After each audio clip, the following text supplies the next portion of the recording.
Selamat pagi, selamat siang, selamat sore, selamat malam, dimanapun kalian berada. Semoga sehat selalu, semoga sukses selalu. Jang Utama Podcast. Kali ini kita akan membahas tentang Munas, ini Musyawarah Nasional kedua aktivis Paneleh. Kita sudah hadirkan kawan dialog yang beliau menjabat sebagai Koordinator Nasional Aktivis Paneleh. Selamat malam. Selamat malam. Hampir dini hari. Siap. Oke, teman-teman semua, penyimak dan pendengar Jang Utama Podcast, kita akan coba berdialog seputar Munas bersama Koordinator Nasional Aktivis Paneleh. Bang, bisa jelaskan Bang, apa itu Munas Aktivis Paneleh? Munas ya teman-teman sekalian. Jadi Mas Alwi, Munas ini singkatan dari Musyawarah Nasional ya, yang kita sudah pernah laksanakan di tahun 2021 silam. Jadi ini Munas kedua. Dia punya korelasi topik satu sama lain. Pertama mungkin kita bedakan apa Musyawarah Nasional, apa Kongres itu sendiri, karena banyak teman-teman di aktivis yang punya kebingungan antara kedua ini, bahkan ada yang menganggap ini adalah forum untuk regenerasi atau kongres itu sendiri. Siap. Pertama dia berbeda dia teman-teman sekalian. Munas, kalau kongres dia memang forum tertinggi yang kita lakukan setiap satu periode atau 2 tahun, sedangkan Munas dia di tengah jangka kepemimpinan dalam proses kepengurusan itu sendiri. Itu satu yang membedakan. Topiknya pun berbeda antara Munas dengan Kongres atau Munas 1 dengan Munas 2 kali ini. Yang jelas teman-teman di Munas kita akan ini bagian dari langkah silaturahim secara nasional yang kita lakukan. Yang kedua itu bagian dari proses penggodokan gagasan itu sendiri.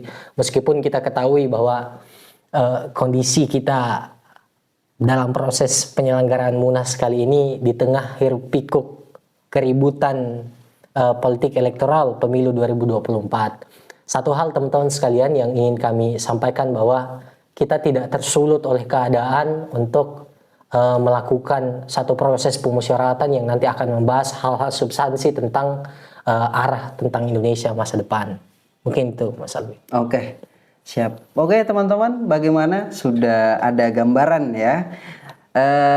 Bang, ada satu pertanyaan yang menarik Bang ini. Kenapa harus ada Munas? Baik, kenapa ini pertanyaan yang biasanya menggali ya, Siap. prosesnya menggali lebih mendalam. Jadi kenapa harus ada Munas teman-teman sekalian? Kalau kita membayangkan Munas yang kita lakukan saat ini sebetulnya tidak terlalu ekstrim kalau kita bandingkan dengan apa yang dihadapi oleh guru bangsa kita ya. Dalam hal ini Haji Omar Said Tjokroaminoto. Beliau lebih kompleks lagi. Kalau kita menghadapi tahun pemilu rasanya agak ecek-ecek. Siap. Karena tantangan beliau menghadapi fase perang dunia itu sendiri, bahkan tetap intensif menjaga ritme konsolidasi atas internal itu sendiri saat di kepemimpinan beliau di abad 20. Artinya pembacaan yang dilakukan beliau, pertama kita tidak boleh tersulut, yang kedua konsolidasi idealisme itu akan terus kita lakukan. Kenapa? Pembacaan-pembacaan atas persoalan kebangsaan yang kita hadapi saat ini tentu berbeda dengan yang di tahun sebelumnya, bahkan di era beliau ya. Itu berbeda. Sehingga kami melakukan proses Munas kali ini ya tujuannya itu tadi, untuk menggodok meskipun di tengah situasi sedang gaduh ya. Singkatnya teman-teman sekalian, kita coba merumuskan melalui proses konsolidasi idealisme di internal. Kemudian yang kedua, bagaimana kita coba mendesain atau melakukan satu pembacaan sekaligus mendesain langkah-langkah konkret untuk Indonesia itu sendiri. Jadi itu hal yang paling mendesak. Kalau kita refleksi sedikit ke Munas 1, tema yang kita coba ambil sebagai resolusi, maka yang hari ini pun sama sebetulnya. Ini bagian dari resolusi yang kelanjutan dari pembacaan di Munas 1. Jadi itu yang harus teman-teman ketahui ya. Ada pembeda seperti itu dan apa yang akan kita lakukan di Munas. Dua hal teman-teman, satu konsultasi internal, yang kedua kita akan menggodok isu kebangsaan yang nanti menjadi resolusi yang akan kita lakukan seperti itu. Oke, saya menggambarkan ini salah satu agenda yang sangat penting untuk dihadiri semua anggota aktivis Panelai begitu Bang ya. Kemudian tadi sudah disampaikan bahwa ini adalah Munas kedua Bang. Kedua. Iya, boleh kita tahu Bang ini tema dan kenapa tema demikian yang diangkat di Munas kali ini? Baik, tema kita kali ini teman-teman di awal kami sampaikan tentang gagasan arah peradaban Indonesia. Di balik tema itu sebetulnya teman-teman di internal aktivis Penilaian Utama punya pembacaan sebagaimana yang dilakukan pembacaan terhadap realitas kebangsaan bahkan global oleh Host Cokroaminoto di abad 21. Kami melihat bahwa tantangan Pak Cokro saat berjuang yang kemudian melakukan satu konsolidasi baik di internal ataupun di eksternal itu melihat bahwa bagaimana mampu menjawab tantangan kebangsaan, puncaknya adalah bagaimana kita bisa merdeka. Atau Zelbestur yang pernah dideklarasi beliau tahun 1916. Konteks hari ini pun sama. Sayangnya adalah kita tidak menyadari itu. Ada 3 hal teman-teman sekalian ingin kami sampaikan kenapa mengangkat tema kali ini. 1, kami membaca bahwa banyak anak muda Indonesia yang tersulut oleh keadaan. Mereka yang dikenal dengan generasi milenial dan Gen Z, bahkan masuk ke generasi Alpha, tersulut. Tersulut dalam hal apa? Lewat kesenangan. Karena semua akses berbeda ya saat ini. Aksesnya dia berbeda, dia lebih mudah semua dengan kecanggihan teknologinya. Sehingga dia tersulut. Tersulut artinya dia terbuai lah oleh keadaan. Nah, sehingga itu poin 1 tonton. Yang kedua, mungkin di masa lampau kita dijajah. Banyak yang tidak sadar juga kita hari ini dijajah, Mas Alwi. Tapi bentuknya bentuk-bentuk baru. Yang paling ekstrem adalah yang kami coba soroti, itu di penjajahan atas pengetahuan. Atau kita biasa menyebut kolonialisasi pengetahuan itu sendiri. Nah itu yang menjadi pembacaan secara khusus. Kenapa topik ini coba kita angkat? Karena ada yang pernah berkata bahwa kalau kita menembak menggunakan senjata di satu kepala ya mungkin hanya 1 sampai 10 orang yang bisa mati. Tapi kalau menembak kepala, apalagi itu masuk dalam sistem kurikulum pendidikan nasional kita, itu bahkan bisa ratusan juta penduduk Indonesia.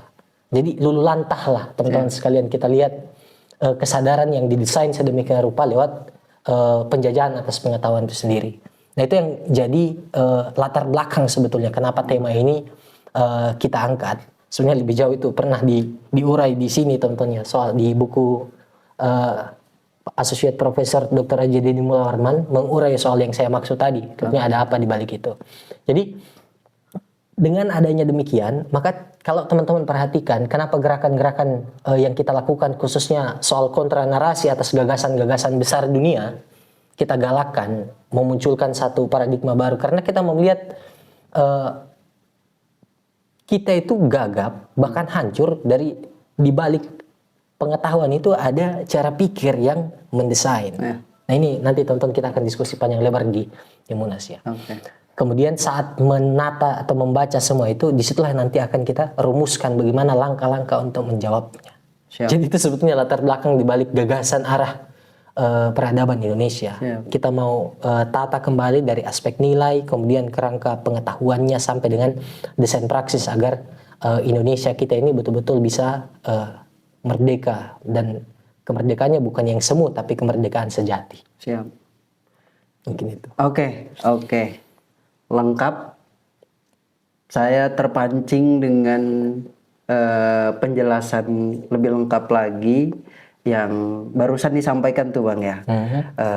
Jadi begitu penting terselenggarakannya Munas kali ini, dan begitu saya melihat bahwa situasi nasional, situasi bangsa yang yang sedang tidak baik-baik saja begitu Bang ya. Oke Bang. Terakhir Bang, harapan selaku Koordinator Nasional Aktivis Peneleh dari penyelenggaraan Munas kedua Aktivis Peneleh kali ini. Baik, teman-teman sekalian, di pertanyaan punca ya soal harapan, mewakili teman-teman di barisan kepengurusan, kemudian bersama semua lapisan baik pengader, penata, dan aktivis di masing-masing lapisannya, baik aktivis pemudanya atau aktivis yang di tingkatan remajanya. Siap. Kita punya lapisan dan teman-teman aktivis peneliti di PRI. Harapan kami sebetulnya ini adalah forum untuk kita mencipta satu resolusi tentang Indonesia lewat forum konsolidasi idealisme itu tadi, sekaligus dengan desain gerakannya. Dan yang kedua, harapannya perlu teman-teman ketahui bahwa konsep dan resolusi yang coba kita godok di forum Munas yang kedua kali ini tentu tidak hanya sebatas pergerakan dari internal kita saja, tapi dia punya koneksitas untuk penataan atas kondisi Indonesia atau konteks keindonesiaan itu sendiri. Jadi ini bukan untuk internal, ini hanya sebatas pengodokan, tapi ruang-ruang praksis yang nantinya akan kita lakukan adalah ruang-ruang untuk menjawab persoalan-persoalan pokok yang kita lihat, yang kita sudah semu untuk melihat kondisi kebangsaan kita yang betul-betul tidak pernah mencapai titik kejayaannya, padahal kita merdeka sudah hampir mau mencapai ke 100 abadnya kalau kita bayangkan di tahun 2045. Semua itu teman-teman sekalian, kepada pemuda, pesan kami harapannya ini menjadi bagian dari langkah kecil yang akan punya dampak besar yang akan kita lakukan, mungkin tidak di masa sekarang karena semua punya estafet. Seperti itu. Jadi ada dua hal, sekali kami tegaskan, ini forum konsolidasi internal yang harapannya teman-teman bisa menyumbang ide dan gagasannya tentang Indonesia, tentang Nusantara. Yang kedua, karena kita harus menyadari bahwa persoalan pokok ini setelah kita godok, dia akan punya dampak ke ruang-ruang keindonesiaan yang lebih luas, yang akan teman-teman praksiskan di masing-masing internal sektoral masing-masing. Oke, Mungkin siap. Oke, begitu teman-teman, penyimak dan pendengar Jang Utama Podcast. Terima kasih Bang sudah menjelaskan singkat dan jelas terkait dengan atau seputar dengan Munas, terutama yang kedua aktivis Peneleh kali ini. Oke, bagi teman-teman semuanya, sebelum saya menutup, teman-teman sudah perhatikan dua buku di depan teman-teman. Ada buku Tragedi Pembunuhan Tuhan, kemudian kedua ada Kita Bukan Bebek.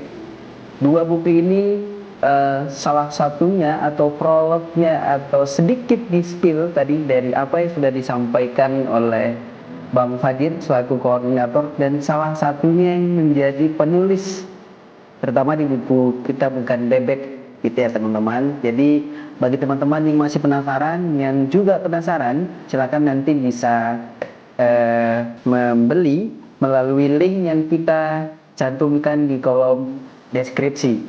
Oke, terakhir dari saya, bagi teman-teman aktivis Peneleh nasional, untuk atau jangan lupa hadir di Musyawarah Nasional kedua aktivis Peneleh yang diselenggarakannya di Malang, Jawa Timur pada tanggal 9 Februari 2024. Ditunggu. Terima kasih. Suara kita, suara hati, bersimponi dalam gerak langkah pasti Zeldestur aksi.